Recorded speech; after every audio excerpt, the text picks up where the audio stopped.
Hello friends, स्वागत है आप सभी का आपके अपने यूट्यूब चैनल स्टडी विद स्मृति में। आइए शुरू करते हैं आज की क्लास। आज की क्लास में मैं आप लोगों को मुख्य परीक्षा के लिए इतिहास विषय से एक प्रश्न का उत्तर कराने वाली हूं।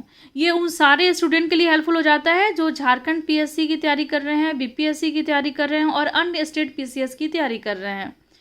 इसमें जो प्रश्न मैंने लिया है वो सिंधु घाटी सभ्यता से है और सिलेबस को जो मैंने फॉलो किया है वो है जेपीएससी के मुख्य परीक्षा का। और जो प्रश्न मैंने लिया है वो है सिंधु घाटी सभ्यता की उत्पत्ति पर प्रकाश डालें तथा उसके मुख्य लक्षणों का विस्तार से वर्णन करें। और ये जो प्रश्न है ये 40 अंकों को धारण करता है।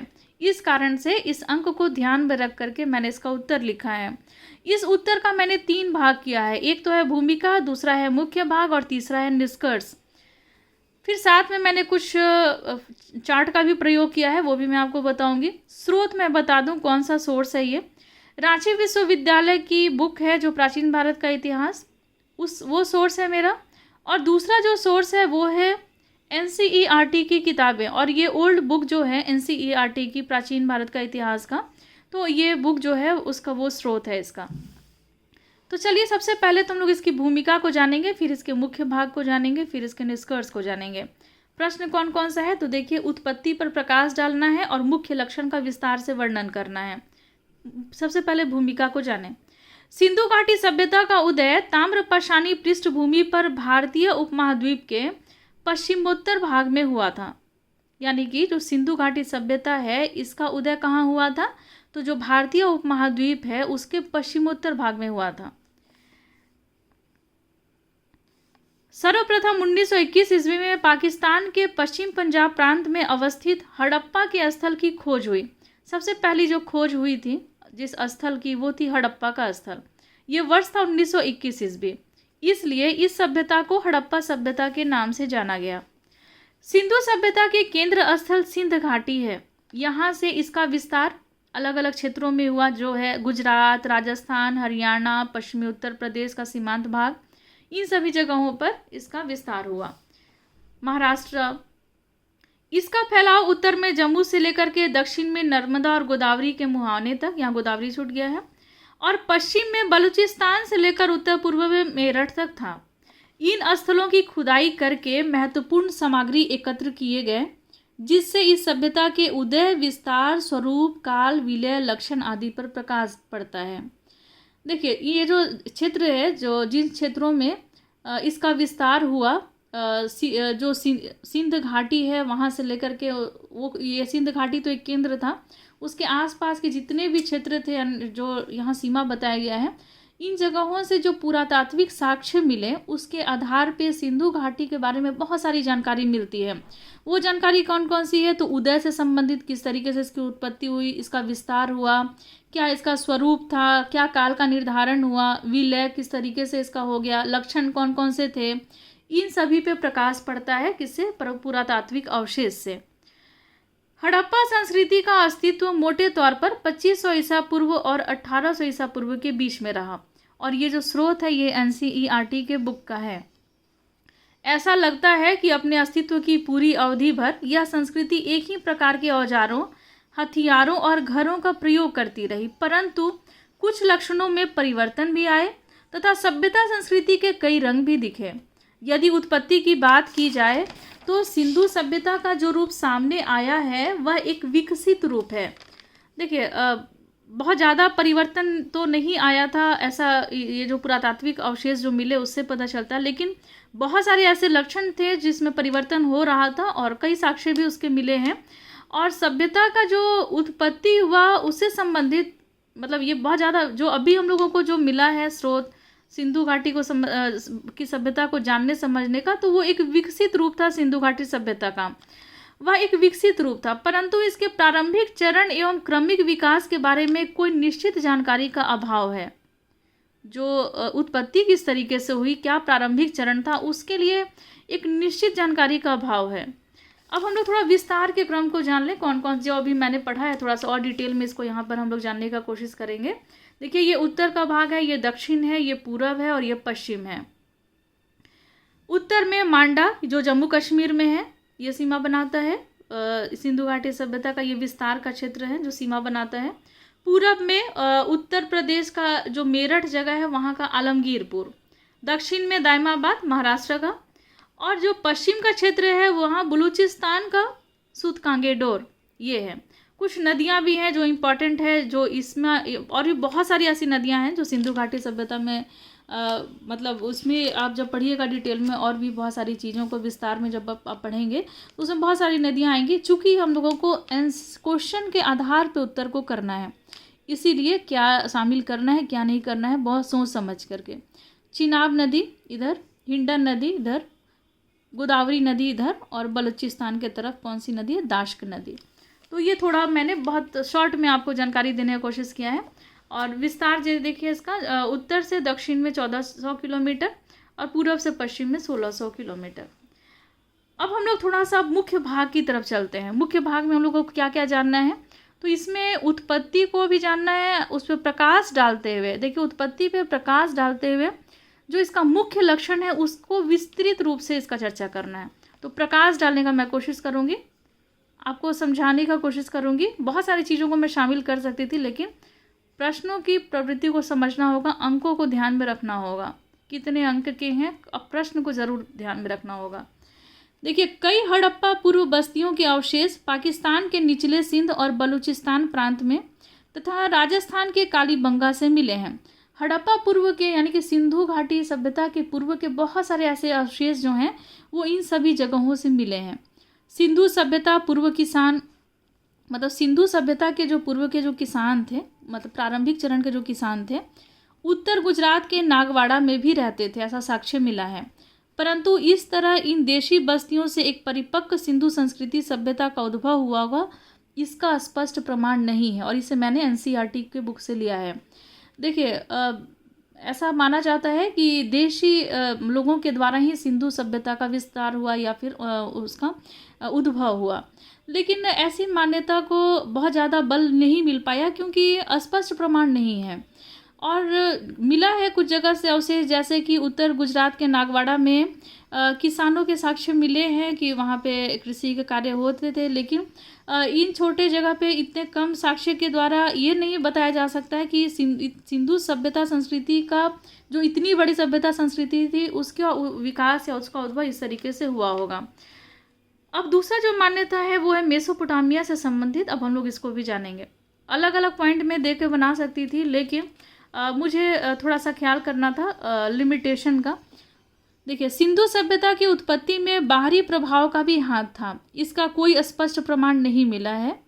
हो सकता है कि सिंधु सभ्यता की उत्पत्ति में मेसोपोटामिया की सभ्यता जो है वो प्रेरक रहा हो, ऐसा माना जा सकता है कि जो उस समय की जो समकालीन सभ्यता थी मेसोपोटामिया की सभ्यता, वो एक प्रेरक के रूप में कार्य कर सकती थी, ऐसा माना जा सकता है सिंधु सभ्यता के लिए। परंतु हड़प्पा संस्कृति देशी ढंग की थी, इसमें कई ऐसे तत्व हैं जो इसे पश्चिम एशिया के समकालीन संस्कृतियों से पृथक करते हैं। बहुत सारे ऐसे प्रमाण मिल जाएंगे जो जिससे ये पता चलेगा कि जो समकालीन जो संस्कृति थी, जो पश्चिम की संस्कृति थी, उससे सिंधु घाटी सभ्यता जो थी वो अलग थी। कुछ चीज़ों को मैंने शामिल किया है और भी बहुत सारी चीज़ें हो सकती थी। देखिए, सिंधु सभ्यता के नगरों की योजना जाल पद्धति की है और इसमें सड़कों, नालियों और जो मलकुंड है उनकी अच्छी व्यवस्था है, जो मेसोपोटामिया के नगरों में बेतरतीब बढ़ते जाने की प्रवृत्ति थी। मेसोपोटामिया की सभ्यता से सिंधु घाटी की सभ्यता इसलिए अलग थी क्योंकि सिंधु घाटी सभ्यता की जो नगर योजना थी वो एक जाल पद्धति की तरह थी। सड़कें जो थी एक दूसरे को समकोण पर काटती थी, नालियों का इतना अच्छा प्रबंधन किया गया था, मलकुंड बनाए गए थे, मतलब हर एक चीज़ बहुत ही अच्छे तरीके से था। उतना सुसज्जित या उतना व्यवस्थित नहीं था जितना मतलब मेसोपोटामिया के नगर जो थे उतने व्यवस्थित या सुसज्जित नहीं थे। अलंकृत पक्की ईंटें का प्रयोग किया जाता था सिंधु सभ्यता में। लिपि जो थी वो चित्रात्मक थी। नगर का विस्तार जो था वो अलग तरीके का था। सिंधु घाटी सभ्यता में यहाँ के जो मृद भांड मिले, ये सभी सिंधु घाटी सभ्यता की जो प्रमुख विशेषताएं हैं जो मेसोपोटामिया से बिल्कुल भिन्न है। मेसोपोटामिया में इस तरीके की समानता नहीं थी, ऐसे चीज़ नहीं थे। सिंधु सभ्यता की उत्पत्ति के संदर्भ में अन्य मान्यताएं भी हैं, जिनमें प्रमुख यह है कि इस सभ्यता के निर्माता जो थे वो आर्य थे। जबकि इनमें भी कई असमानताएं हैं। ऐसा माना जाता है कि सिंधु घाटी सभ्यता के जो निर्माता थे वो आर्य थे, लेकिन मतलब इस मान्यता को भी खारिज किया जाता है कई मापदंड पे कि नहीं, अंतर था इन दोनों में। क्या क्या अंतर था वो लोग जानेंगे। देखिए, सिंधु सभ्यता को मैंने यहाँ लिखा है और आर्य सभ्यता को एक तरफ लिखा है। तो सिंधु सभ्यता जो थी वो नगरीय सभ्यता थी, व्यापार प्रधान सभ्यता थी, और वहीं पे आर्य सभ्यता जो थी वो ग्रामीण थी और कृषि प्रधान सभ्यता थी। बैल इसमें पूजनीय थे और लोहों से ये अपरिचित थे सिंधु सभ्यता के लोग। लेकिन आर्य जो थे वो गाय को की पूजा करते थे और लोहे से ये परिचित थे। तो ये मुख्य मतलब इससे मैंने बहुत ही सेलेक्टिव चीज़ों को मैंने यहाँ पर रखा है, और भी बहुत सारी चीज़ें हो सकती थी। देखिए, इस प्रकार इस मान्यता के भी कोई ठोस प्रमाण या साक्ष्य नहीं है। इसी तरह कुछ अन्य उत्पत्ति से संबंधित भी तथ्य हैं, जैसे कि द्रविड़ लोगों से सिंधु सभ्यता की उत्पत्ति हुई। बहुत सारे सिमिलैरिटी देखी गई सिंधु सभ्यता के लक्षणों में और द्रविड़ सभ्यता के लक्षणों में। तो ऐसा माना जाता है कि द्रविड़ लोगों से भी सिंधु सभ्यता की उत्पत्ति हुई, तथा सिंधु सभ्यता के जो निर्माता थे वो मिश्रित जाति के थे, अलग अलग प्रजातियों के थे, कई प्रजातियों का ये सम्मिश्रण था। तो जिसमें से ये जो दूसरी मान्यता है मिश्रित जाति वाली, ये कुछ हद तक वैज्ञानिक अध्ययन से समीचीन प्रतीत होती है, क्योंकि कई प्रजातियों का ये सम्मिश्रण था। और चूँकि व्यापार उस समय में बहुत ज़्यादा डेवलप हो गए थे सिंधु सभ्यता के समय में, और अपने समकालीन जो सभ्यता थी उनसे भी व्यापार इन लोगों के हो रहे थे, तो आवागमन बढ़ने से ये जो सभ्यता थी सिंधु घाटी सभ्यता बहुत ज़्यादा विकसित हो गई थी। तो ये जो मान्यता है काफ़ी हद तक मिश्रित जो जाति के लोगों के द्वारा उत्पत्ति हुई। तो ये मान्यता जो है ये काफ़ी मतलब वैज्ञानिक रूप से इसको अन्य मान्यताओं से अच्छा माना जाता है। देखिए, यहाँ मैंने एक मतलब इस तरीके से चार्ट के माध्यम से मैंने यहाँ पे मेन पॉइंट को यहाँ लिखा है। देखिए, सिंधु सभ्यता की उत्पत्ति संबंधित मत कौन कौन से मत हैं। तो देखिए, देशी बस्तियों के द्वारा उद्भव, जिसमें मैंने गुजरात के एक बस्ती का वर्णन किया है। फिर मेसोपोटामिया की सभ्यता से उत्पत्ति, जिसमें मैंने तुलना किया है कि क्या मेसोपोटामिया में नहीं है जो सिंधु घाटी सभ्यता में है। आर्यों के द्वारा उत्पत्ति, इसे भी मैंने कोशिश किया है बताने का, सिंपल बहुत कम मतलब वर्ड का यूज़ करके। मिश्रित जाति के द्वारा भी उत्पत्ति को मैंने कोशिश किया है, द्रविड़ों के द्वारा उत्पत्ति को भी शामिल कर लिया है। तो सिंधु सभ्यता की उत्पत्ति संबंधित कुछ मत हैं ये जो प्रमुख हैं। अब हम लोग चलते हैं लक्षण पे, जो दूसरा प्रश्न का जो दूसरा भाग है, जो लक्षण है उसके बारे में। सिंधु घाटी सभ्यता के मुख्य लक्षण। तो सिंधु घाटी सभ्यता के कुछ लक्षण ऐसे थे जिसका विस्तार पूर्वक वर्णन निम्न प्रकार से है। पहला है कांस्य सभ्यता। सिंधु घाटी सभ्यता को कांस्य युगीन सभ्यता के नाम से भी जाना जाता है, और ये इसका मुख्य लक्षण है। क्यों जाना जाता है कांस्य युगीन सभ्यता?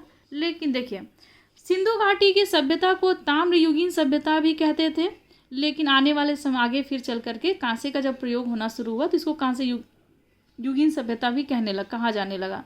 तो ये किस तरीके से है, तो अब हम लोग देखिए जानेंगे। सिंधु घाटी की सभ्यता को ताम्र युगीन सभ्यता कहते हैं क्योंकि तांबे, हथियारों एवं अन्य वस्तुओं की बहुतायत थी। पत्थर के भी अस्त्र शस्त्र बनाए जाते थे। बाद में वृहद पैमाने पर कांसे के औजार और अन्य वस्तुओं का भी निर्माण होने लगा। कांसे की प्रधानता रहने के कारण ही इस सभ्यता को कांस्यकालीन सभ्यता कहते हैं, और ये जो सोर्स है मेरा रांची विश्वविद्यालय के बुक से मैंने इसे लिया है।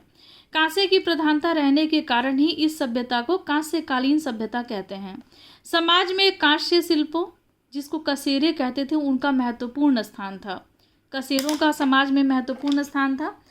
और अब हम लोग देखिए क्या किस तरीके से कांसे का सामग्री बनाया जाता था। तो तांबे और टीन को मिला करके कांसा बनाया जाता था। तो तांबा जो था वो कहाँ से आता था? इसका जो प्राप्ति स्थल था वो था राजस्थान से, और राजस्थान का जो क्षेत्रीय जो है खान, वहाँ से बलूचिस्तान से भी आता था तांबा। देखिए, टीन कहाँ से आता था? इसका जो प्राप्ति स्थल है वो है अफगानिस्तान से टीन आता था। और इसमें देखिए एक जगह पे बिहार का भी वर्णन किया गया, तो कि बिहार से भी जो टीन था उसको मंगाया जाता था, लेकिन बहुत ज़्यादा साक्ष्य सिंधु घाटी सभ्यता से संबंधित बिहार झारखंड में मिले नहीं हैं, इसीलिए अभी इसको मैंने शामिल नहीं किया। और ओल्ड एनसीईआरटी और बहुत पुराना जो रांची विश्वविद्यालय की किताब थी, मैंने उससे लिया है इसको, लेकिन मुझे लगता है कि इतने जो पॉइंट हैं इनफ है ये। देखिए कांसे की सामग्री कौन कौन सी बनाई जाती थी, तो कुल्हाड़ी, आरी, छुरी, बर्छा और अन्य औजार तथा वस्तुएं भी कांसे से बनाए जाते थे इस सभ्यता में। अब नगरीय सभ्यता थी ये, इसके मुख्य लक्षण थी, सिंधु घाटी के सभ्यता का जो मुख्य लक्षण था वो एक नगरीय सभ्यता भी था। किस तरीके से ये एक नगरीय सभ्यता था, चलिए हम लोग जानते हैं। यह सभ्यता नागरिक भी थी, क्योंकि यहाँ पर विशाल नगर, सुव्यवस्थित राजमार्ग, पक्के भवन, सुव्यवस्थित नालियाँ, सड़कें एवं सार्वजनिक स्नानागार का निर्माण, सुदृढ़ शासन व्यवस्था ये प्रमाणित करते हैं कि साधारण नागरिकों के सुख सुविधाओं पर भी ध्यान दिया जाता था। और ये एक नगरीय सभ्यता थी, बहुत ज़्यादा विकसित सभ्यता थी ये। नगरीय सभ्यता के जो ये इन सभी प्रमुख लक्षण जिनके बारे में यहाँ दिया हुआ है, इसका भी थोड़ा हम लोग विस्तार से वर्णन करेंगे। देखिए जानेंगे। विशाल स्नानागार, बहुत सारी चीज़ों को शामिल किया जा सकता था, लेकिन चूंकि हम लोगों को ध्यान में रखना है शब्द के बारे में और प्रश्न की प्रवृत्ति को भी लेके। विशाल स्नानागार यह एक सर्वाधिक प्रसिद्ध स्मारक था। इसका निर्माण पकी ईंटों के द्वारा दुर्ग क्षेत्र के मध्य में किया गया था। एक दुर्ग का जो क्षेत्र था उसके मध्य में, दुर्ग क्षेत्र के मध्य में एक विशाल स्नानागार का को बनाया गया था। और ये विशाल स्नानागार जो थे वो पक्की ईंटों के बने हुए थे। किस तरीके के ईंटों के बने थे? पक्की ईंटों के बने हुए थे। यहाँ सार्वजनिक धर्मानुष्ठान संबंधित स्नान किए जाते थे विशाल स्नानागार में। जो सुव्यवस्थित राजमार्ग थे और नगर जो थे उसके बारे में जानेंगे। सड़कें जो थी वो एक दूसरे को समकोण पर काटती थी और एक जाल की तरह बनाती थी। नगर जो थे वो शतरंज के बिसात की भांति होते थे। सुदृढ़ शासन व्यवस्था थी। किस तरीके से? तो यहाँ पे सांस्कृतिक एकता के तत्व विद्यमान थे तथा सुदूर व्यापार के साक्ष्य विद्यमान थे, जिससे केंद्रित सत्ता और सुदृढ़ शासन की स्थापना को सुनिश्चित करता है। ये एनसीईआरटी के बुक से मैंने लिया है। यहाँ पर सांस्कृतिक एकता के तत्व जो थे वो कई विद्यमान थे, क्योंकि देखिए जो धार्मिक अनुष्ठान से संबंधित जो क्रियाकलाप हो रहे हैं उसके लिए सार्वजनिक विशाल स्नानागार था, अन्नगार भी था। ऐसे बहुत सारे साक्ष्य मिलते हैं जो ये बताते हैं कि एकता बहुत ज़्यादा था, एकता के तत्व थे। सुदूर व्यापार के साक्ष्य भी विद्यमान थे, जिससे केंद्रीय सत्ता और सुदृढ़ शासन की स्थापना जो है वो ये सब चीज़ें जो हैं वो सुनिश्चित करता है। जनतांत्रिक सभ्यता भी थी ये। किस तरीके से थी? तो उत्खनन से प्राप्त विशाल सभा भवन और स्नानागार जो थे वो सिंधुवासी जो थे उनके सामूहिक जीवन के ये प्रतीक थे। शासन के दो प्रधान केंद्र थे, एक था हड़प्पा और दूसरा था मोहनजोदाड़ो। केंद्रीय शक्तियों को विकेंद्रित कर दिया गया था। जो केंद्रीय शक्ति थी उसको विकेंद्रीकरण कर दिया गया था उसका। केंद्रीय शासन के पदाधिकारी जो थे वो नगरों में स्थानीय अधिकारी और मतलब जो नागरिक थे उनके सहयोग से ये शासन करते थे, इसलिए ये जनतांत्रिक सभ्यता कहलाया। किस तरह? क्योंकि शक्ति का विकेंद्रीकरण किया गया था और केंद्रित भी था। दो जग केंद्र थे, हड़प्पा और मोहनजोदाड़ो, और जो पदाधिकारी थे वो नगर में स्थानीय अधिकारियों और नागरिक सहयोग से शासन करते थे ये। तो इस तरीके से ये एक जनतांत्रिक सभ्यता भी थी। औद्योगिक सभ्यता भी थी ये। इसका बहुत बड़ा लक्षण है औद्योगिक सभ्यता। सिंधु घाटी सभ्यता के मुख्य लक्षणों में औद्योगिक सभ्यता भी है। देखिए कैसे है ये। सिंधु सभ्यता के निवासियों के आर्थिक जीवन का जो आधार था वो था व्यापार और उद्योग धंधा। व्यापार दूर देशों से भी होता था। मेसोपोटामिया के साथ व्यापार के कई साक्ष्य भी मिले हैं। संभव है कि वे सारे आदान प्रदान विनिमय के द्वारा किए जाते थे। वस्तु विनिमय के द्वारा ये आदान प्रदान किए जाते थे। मेसोपोटामिया अभिलेखों में मेलुआ के साथ व्यापारिक संबंध की चर्चा है। मेसोपोटामिया में ऐसे अभिलेख मिले हैं जिसमें ये चर्चा की गई है कि मेलुआ के साथ व्यापार होते थे। मेलुआ जो है वो सिंध क्षेत्र का प्राचीन नाम है। एक व्यक्ति एक ही व्यवसाय करता था और एक प्रकार के व्यवसाय करने वाले लोग एक ही क्षेत्र में, जैसे एक तरह के व्यवसाय करने वाले लोग एक क्षेत्र में, एक तरह के व्यवसाय करने वाले लोग एक क्षेत्र में, इस तरीके से ये लोग निवास करते थे और यह एक औद्योगिक सभ्यता थी। ये शांति मूलक सभ्यता थी। मुख्य लक्षण में ये भी है कि ये शांति मूलक सभ्यता थी।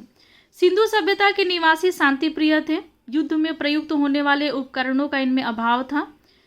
उत्खनन से प्राप्त जो भाला, कुल्हाड़ी, धनुष बाण जो मिले हैं ये उनकी सामरिक प्रवृत्ति का द्योतक नहीं है। ये इनका प्रयोग आखेट और आत्मरक्षा के लिए ये किया करते थे। इस प्रकार से यह सभ्यता जो थी वो शांति मूलक सभ्यता थी। ये मुख्य लक्षण है। सिंधु घाटी सभ्यता जो थी वो एक शांति मूलक सभ्यता थी। नेक्स्ट है सुव्यवस्थित धार्मिक जीवन। ये किस तरीके से है? तो सिंधुवासी का जो धार्मिक जीवन था वो काफ़ी सुव्यवस्थित था। वे मुख्यतः 2 देवताओं की उपासना करते थे। मुख्य रूप से बहुत सारे देवता थे इनके, लेकिन मुख्य रूप से ये 2 देवताओं की उपासना करते थे। एक तो पुरुष के रूप में, दूसरा नारी के रूप में। ये धरती को उर्वरता की देवी मानते थे, मातृदेवी की पूजा करते थे। वृक्षों और पशुओं की भी ये पूजा करते थे। पशु पूजा में सबसे महत्व जो था वो कुबड़ वाले सांड का था। पशुपति महादेव की पूजा की जाती थी तथा मातृदेवी की मूर्तियों की पूजा होती थी।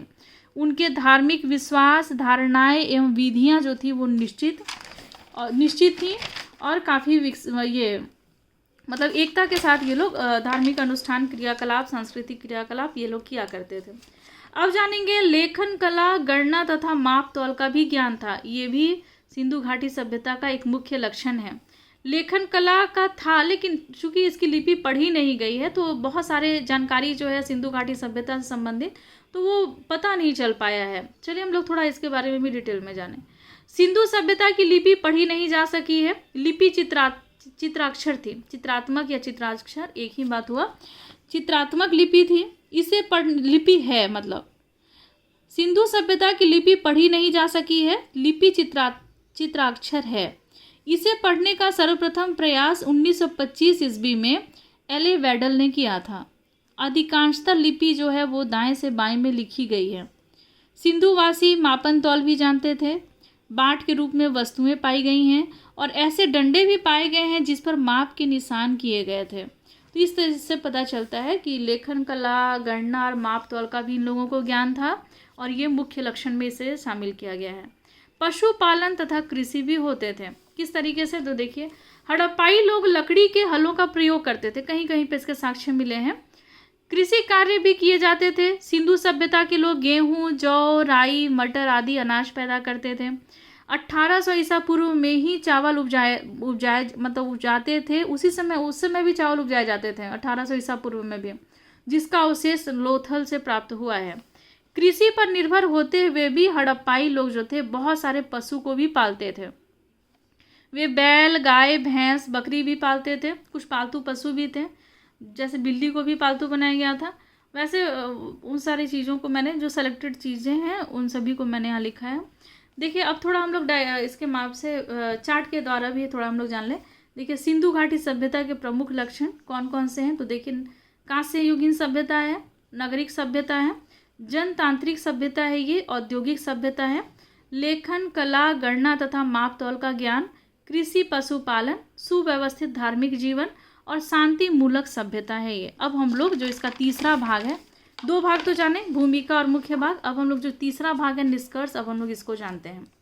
तो निष्कर्षतः हम यह कह सकते हैं कि सिंधु घाटी सभ्यता जो एक परिपक्व, समृद्ध, विस्तृत, विकसित सभ्यता थी, उसकी उत्पत्ति के संबंधित कोई स्पष्ट प्रमाण नहीं मिल सके हैं, परंतु इस सभ्यता के अनेकों ऐसे लक्षण और विशेषताएं हैं जिससे कि अभी तक हड़प्पा जैसी सभ्यता, नगर विस्तार, जनतांत्रिक प्रणाली तथा समष्टिवादिनी सभ्यता जो है उसके समान अन्य कोई सभ्यता जो है उस काल में नहीं थी और इसके विभिन्न लक्षण इसे अन्य समकालीन सभ्यताओं से इसको अलग करते हैं।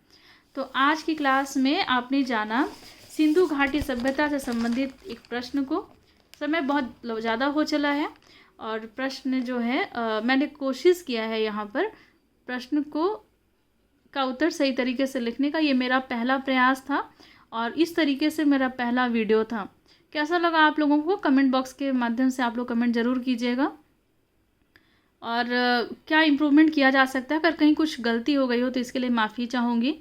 ये मेरा पहला प्रयास था। क्वेश्चन आंसर पे इस तरीके से मुख्य परीक्षा के लिए क्वेश्चन आंसर पे बेस्ड मैंने नहीं कराया है कभी भी। अगर आप लोग क्वेश्चन आंसर को राइट करना चाहते हैं, इस तरीके के सेट्स को लेना चाहते हैं, आंसर तो नहीं, क्वेश्चन को अगर इस तरीके के अगर आप चाहते हैं कि मिलता रहे, तो आप मेरे टेलीग्राम ग्रुप से जुड़ जाइए।